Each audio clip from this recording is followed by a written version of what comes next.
The director of the Consumer Affairs Authority, Asela Bandara, stated that 100 samples would be sent for laboratory testing today. These samples would be taken from unbottled coconut oil that is for sale. Meanwhile, the Sri Lanka Standards Institute revealed yesterday that the oil sample of one of the 4 importers who imported coconut oil to the country was substandard. The Sri Lanka Standards Institution said that 13 containers of coconut oil have been sealed with the intervention of the Customs Department. The entire country is talking about the carcinogenic coconut oil that has been released to the market. As a government, we would like to clarify that such stocks of harmful coconut oil have not been released. The importers responsible for importing the substandard oil should be instructed to re-export the consignments.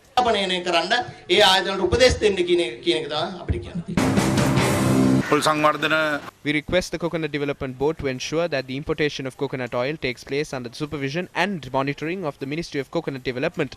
This particular subject area has been gazetted in the Coconut Development Act. However, the rules had not been drafted and implemented accordingly. I am of the stance that we should destroy the carcinogenic oil instead of re-exporting it to another country.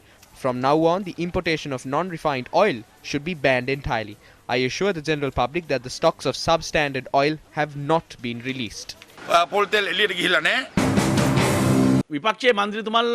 members of the opposition met with the Director General of the Sri Lanka Standards Institute last Friday. The Director General accepted the fact that the oil in all the consignments is harmful.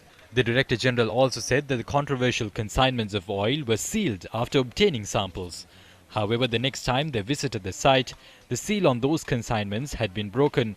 The media had reported that the controversial consignments of oil had been released upon the recommendations given to the Department of Customs by the chairman of the Sri Lanka Standards Institute. As a result, locally produced coconut oil is more expensive than the imported ones. This is similar to the sugar scam. The general public is compelled to consume poison this after the season.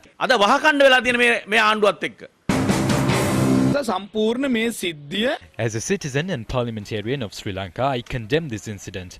As a responsible government, I assure the public that we will not allow a single drop of this toxic oil to be released to the market.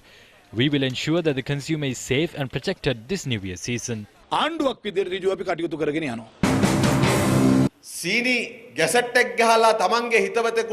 The individual who paved the way for one of his friends to benefit from the sugar scam, who is currently the chairman of the Standards Institute, should reveal to the general public the faction responsible for importing the oil that includes aflatoxin.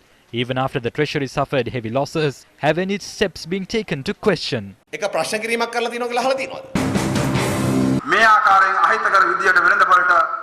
If such substandard oil has been released to the market, the people responsible for it should be hanged. Coconut oil is something that we use often. They are only attempting to maximize profits by importing substandard coconut oil. Everyone involved in this, including those who aided and abetted it, should be hung.